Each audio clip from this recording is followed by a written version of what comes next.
Welcome to Discovery Watch with John Kaiser. I'm your host, Jim Goddard. John, Arian Resources recently attracted Kinross as a backer through a $16 million private placement at $2.32. Has the golden boulder field at Risty turned into a new discovery? Orion has started a 21-hole drill program of about 3,400 meters, consisting of 100 to 220 holes. It began in mid-September, and we are now in crunch time. The focus is a field of frost-heaved, gold-bearing quartz boulders, really big ones, like they're giant, meters wide.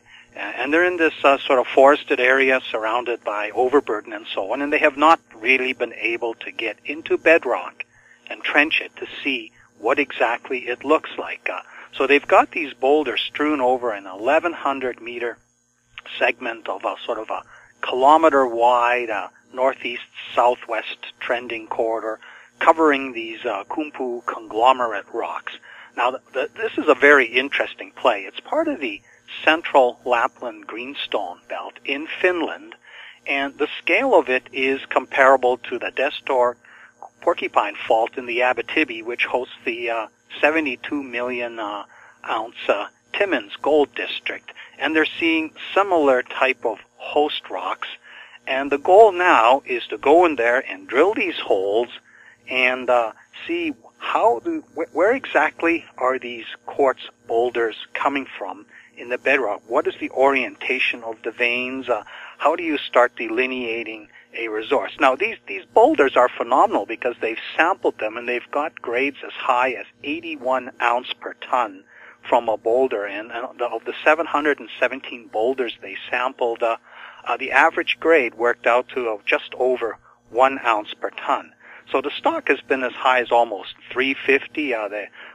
They're now very well financed. Kinross is clearly seeing that this is a district potential. The company is a substantial landholder in the area with 100% owned ground. And it also has large chunks of land farmed out to B2 Gold.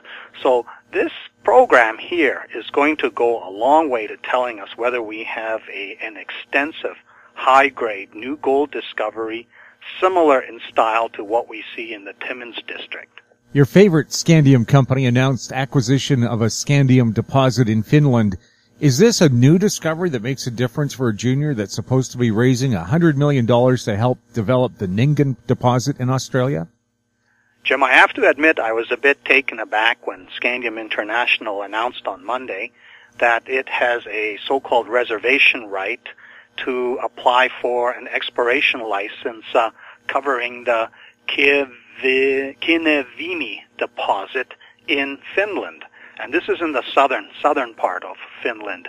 The Geological Survey of Finland does a lot of work in the country, and in 1985 they had done a regional geophysical survey which identified some magnetic anomalies, but they didn't really get around to doing anything until 2010 when they began sort of a regional program looking for copper, nickel, and cobalt. And of course, cobalt is all the rage now. Everybody's looking for systems that have a meaningful cobalt content because cobalt's a key part of the batteries that are supposed to keep all these electric cars that are going to arrive in the next decades running.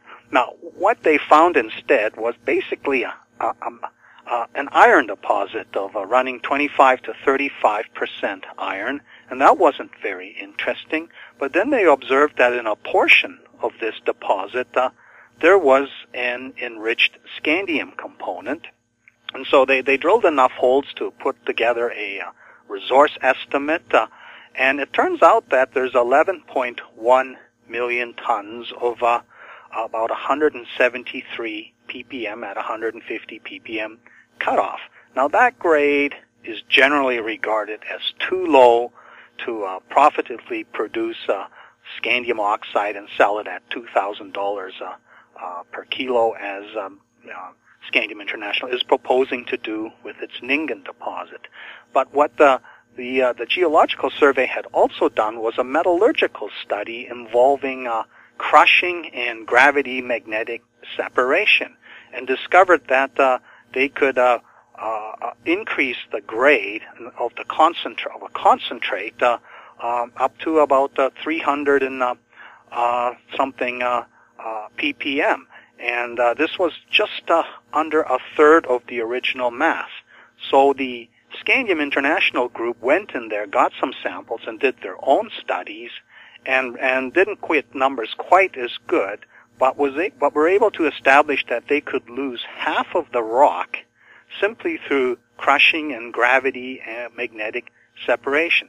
Now, in the world of exotic minerals such as rare earths and scandium, this is very important because ultimately you need to get the scandium out of its mineralogical prisons, and the way you usually do that is with heat, acid, and pressure, such as they're doing with an autoclave, an HPAL autoclave in Australia for the Nugget deposit and ultimately the Syerston deposit, and that becomes very expensive. So if you can get rid of half of the rock, then you reduce your cost substantially, because in these processes you literally dissolve all of the rock, put it all into solution, and then you tease your target metals out through solvent extraction or ion exchange. So this deposit, whose grade is on the surface too low, is potentially very important if Scandium International can establish what it is that it takes to crack the concentrate after this initial gravity magnetic separation stage and get the scandium out. So the government has a system where they allow companies to apply. How exactly it works, I do not know, but it seems to be a process. Once you're given this reservation right, you need to put forth an acceptable exploration program. The Finnish Geological Survey has probably spent about $2 million US when it investigated this. So presumably the program will ultimately, be $7 million to work it through the entire metallurgical sequence, and also to do confirmatory drilling to convert the resource into 43-101. The importance of this for the company, which you kind of, your question asked, shouldn't they be busy raising $100 million rather than acquiring a new deposit? The location in Finland and the size of this deposit would be an open pitable mine if it was going to be justified to develop. This could produce 100 to 200 tons of scandium oxide per year for 10 to 20 years. So the location for the European offtake market is really important.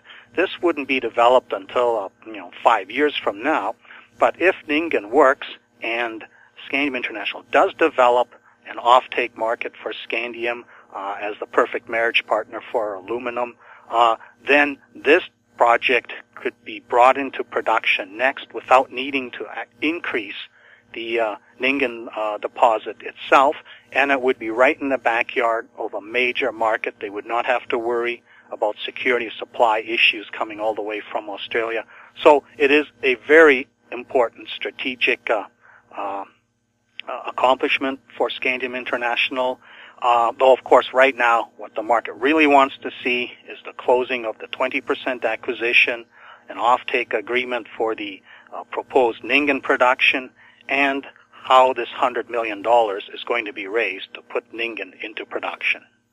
Discovery Watch with John Kaiser will be back right after the break. Glance Technologies owns and operates Glance Pay, a disruptive mobile payment technology now live in 16 cities in Canada and about to launch in the U.S. With revenues up 664% in the last quarter, Glance Technologies has the potential to be a worldwide leader in an industry projected to grow to $1.3 trillion in 3 years. Glance Technologies stock symbols are GLNFF in the U.S. and GET in Canada. Find out more at glancepay.com.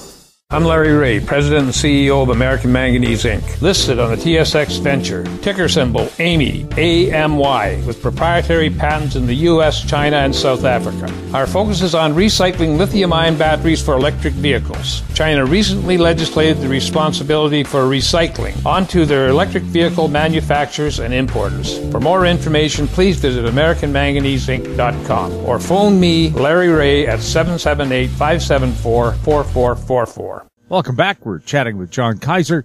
John, on Monday, Novo Resources presented at the Denver Gold Forum with a live feed from the Karratha. Did Novo steal the show? Novo did manage to steal the show, but it was almost a disaster.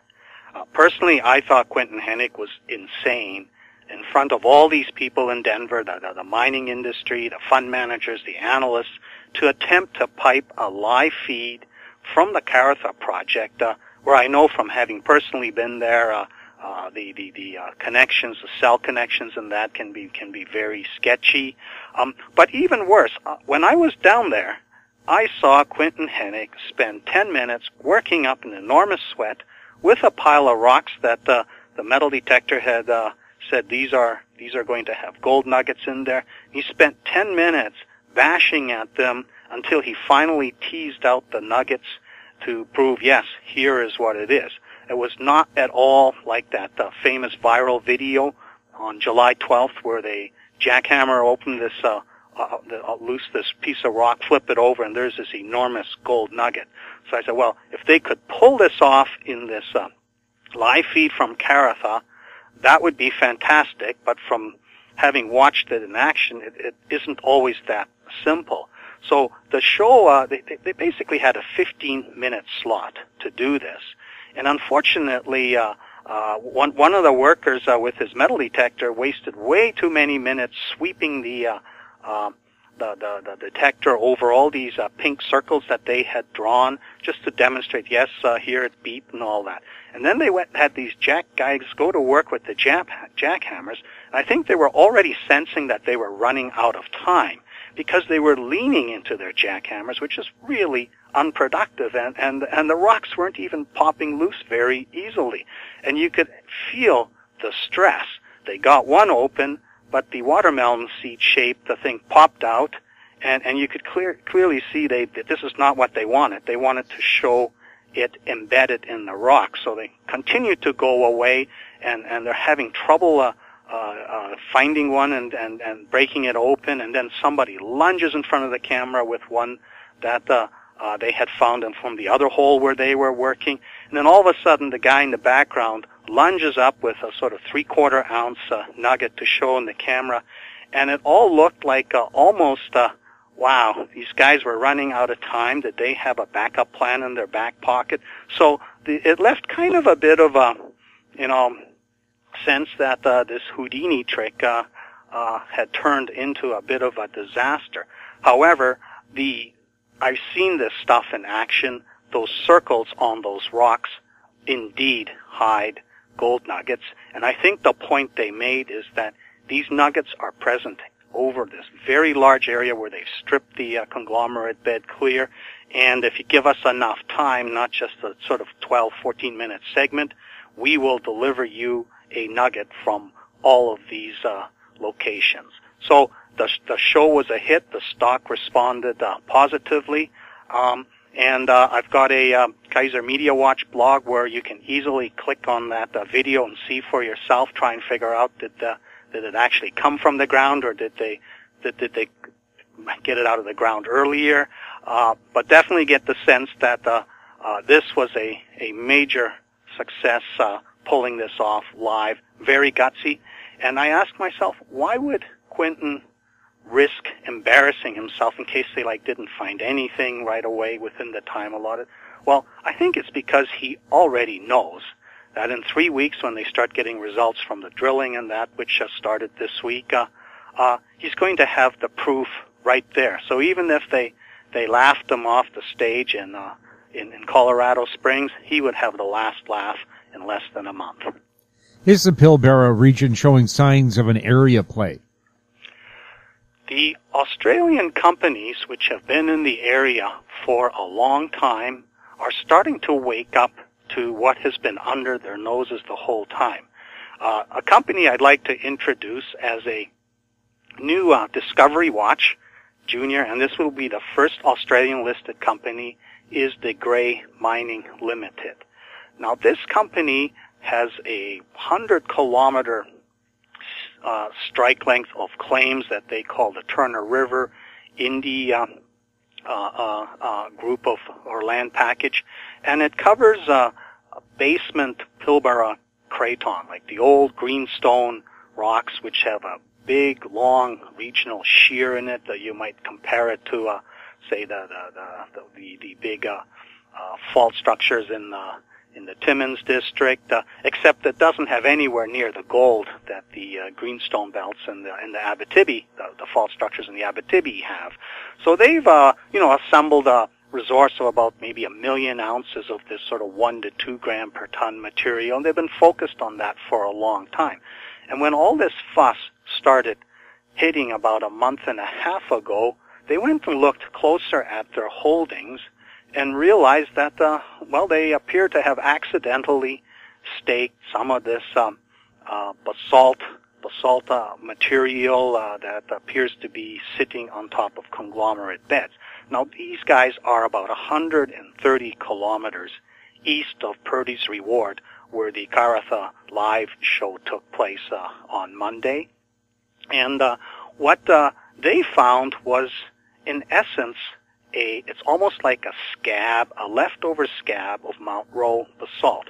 And one of the important things that came out of the Denver presentation for me, because I already knew that there were gold nuggets in the ground, but in the presentation they confirmed that the conglomerate beds sit at the base of the Mount Rowe basalt, and the conglomerate bed lies on top of the older 3.1 billion year old basement rocks, the greenstone rocks, in which supposedly the gold vein deposits in that were supposed to have formed and been the source of the gold nuggets.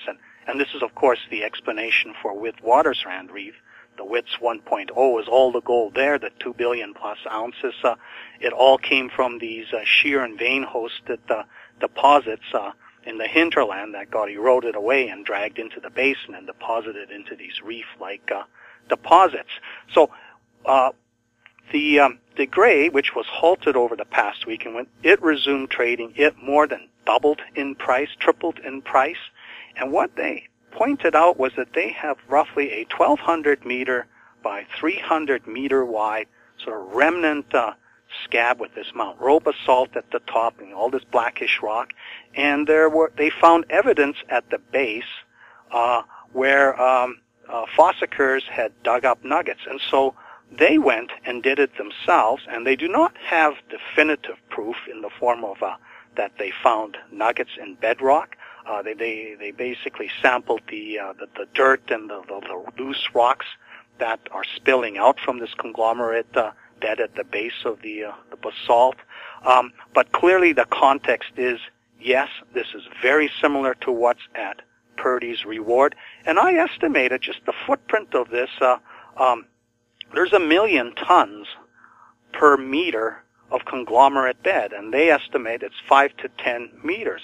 So if this stuff ends up averaging, say, an ounce per ton, they could have anywhere like from 5 to 10 million ounces sitting right there. Now, all of this still needs to be demonstrated, but it makes their other project, their 1 million ounces of 1 to 2 gram per ton gold that they want to heap leach or whatever, it makes it all seem so trivial.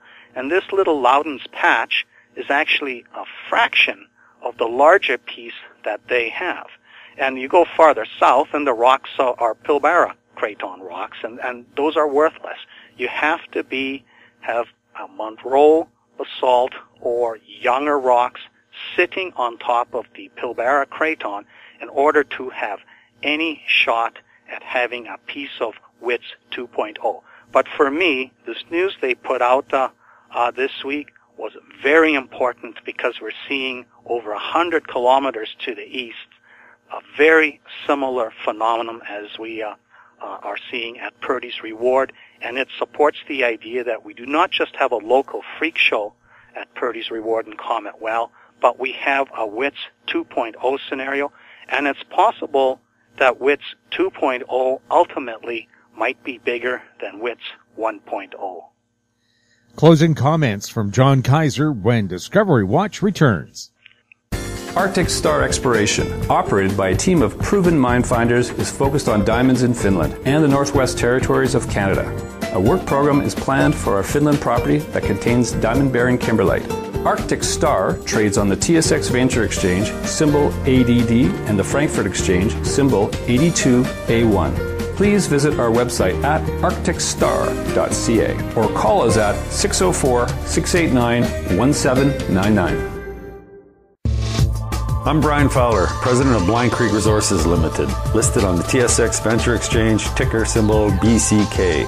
Blind Creek is focused in the Yukon, Northwest Territories, and British Columbia. The company's key property is the Blend Project, one of the largest undeveloped lead-zinc-silver deposits in Western Canada, plus plans to advance the recently acquired, fully permitted historic engineer gold mine in the Atlan District of Northwestern BC. Check us out at blindcreekresources.com.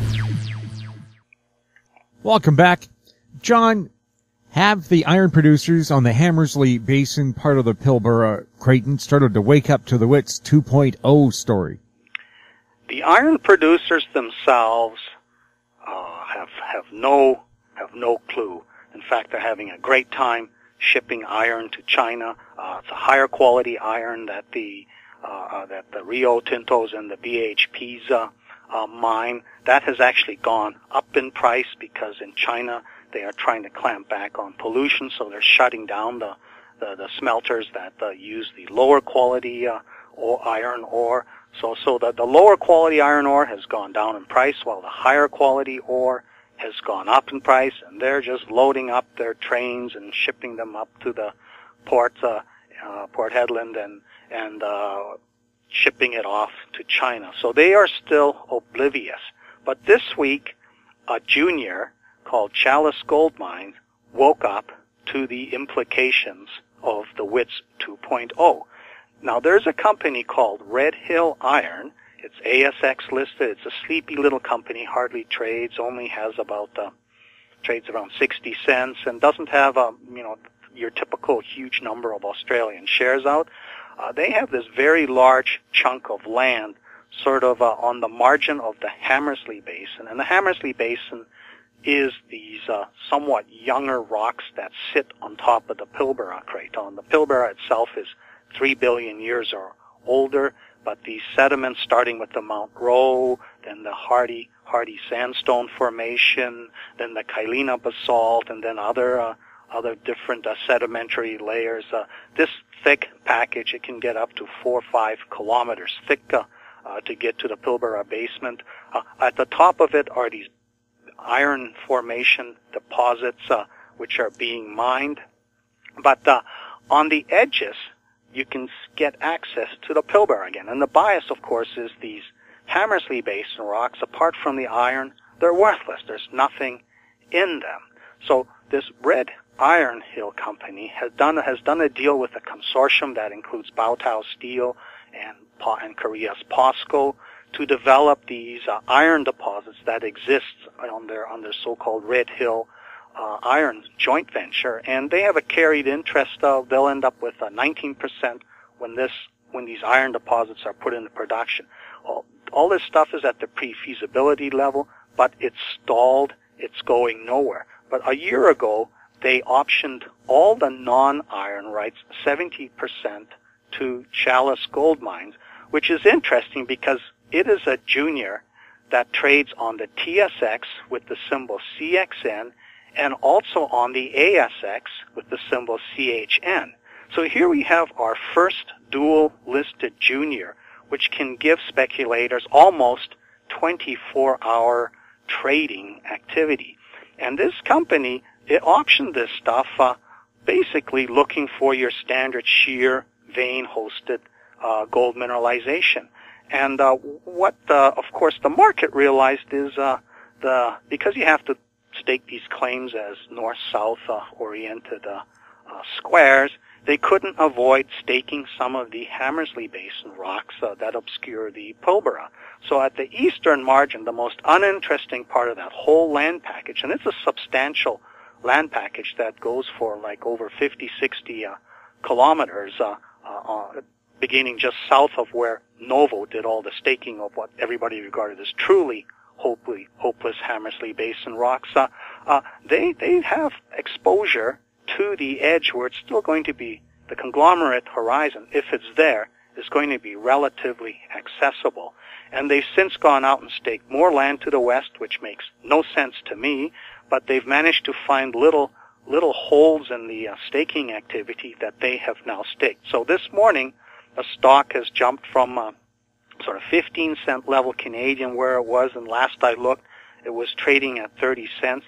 People are starting to understand that this is land that Quinton Hennig would have staked if he had been available to him. However, they only have the edge of it, and it is a sign that in this iron region, the juniors at least with the iron exposure, they are starting to wake up to the implications that WITS 2.0 is the new reality. And quite close to this is a hole 50 kilometers south of roughly Purdy's Reward within the Novo ground, where CRA in 1984 drilled a 2,200-meter hole, and at the base of it is the Pilbara Craton, the greenstone rocks that aren't very interesting, but just above it is about 50 meters of a very coarse, immature conglomerate that looks an awful lot like what is at Purdy's Reward, and also at the Gray's Loudon's Patch. And this stuff was never assayed by CRA as part of this big campaign, which was intended to find Witwatersrand style quartz pebble conglomerate gold-bearing material. And they just looked at this stuff and said, well, there's no way gold could ever have ended up in this type of conglomerate because it's so poorly sorted. You would never see erosionally transported gold pile up in these horizons. And this is the interesting thing about what's going on here on the Pilbara in Australia, is that these large nuggets are occurring in a very coarse clastic environment, very coarse conglomerate. And that's where the precipitation theory starts to become important, because the only way such nuggets can end up with a distribution like that is by having formed from precipitating out of the seawater that covered these beds of rocks back about 2.7 to 2.9 billion years ago. So if indeed it is this pile of rubble sitting on top of the Pilbara Craton before the Mount Roe basalts flooded the area and basically created a protective shield, this is why this WITS 2.0 scenario is starting to get a lot of attention from the market, and we should in 3 months have a pretty good idea whether we have the biggest gold discovery ever in the history of mankind. John, thanks a lot for the update. You're welcome, Jim. We've been talking with John Kaiser, his website, kaiserresearch.com. I'm Jim Goddard.